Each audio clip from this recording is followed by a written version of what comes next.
Vivons-nous les derniers moments d'Andrés Iniesta sous le maillot blaugrana?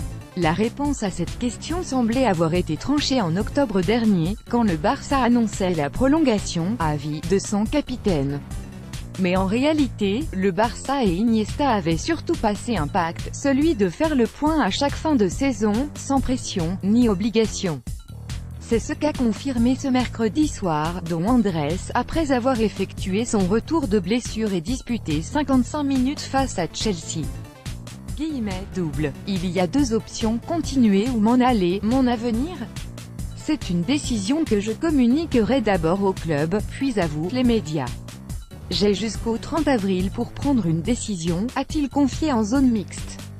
Je prendrai la décision la plus honnête possible pour moi et pour le club. Il me reste encore quelques semaines. Il y a deux options, continuer ou m'en aller. Je n'ai pas changé de discours depuis ma prolongation. Lors de sa prolongation, Iniesta avait en effet lâché cette précision, « Je resterai ici tant que mon corps et mon esprit le permettent. Je ne resterai pas pour rester ». Dit autrement, Iniesta ne veut pas faire l'année de trop au Barça et ne restera que s'il se sent utile sportivement. Et s'il décide de partir?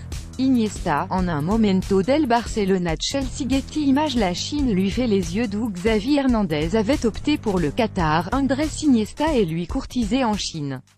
Cette semaine, le Tianjin Canjin a démenti toute intention de le recruter. Ce club était pourtant, selon Sport, disposé à offrir dès l'été prochain un salaire de 35 millions d'euros par an à l'Espagnol, qui fêtera ses 34 ans le 11 mai prochain. En février dernier, Mundo Deportivo révélait aussi que le Chongqing Dong Daily Fan, pour qui travaille désormais Antonio Cordon, l'ancien directeur sportif de Monaco, était également très intéressé. Le cotin catalan expliquait que la tentation chinoise dépassait le cadre du football puisqu'elle comprenait, en plus d'un juteux salaire, la possibilité pour Iniesta de commercialiser et distribuer sa marque de vin sur le marché asiatique.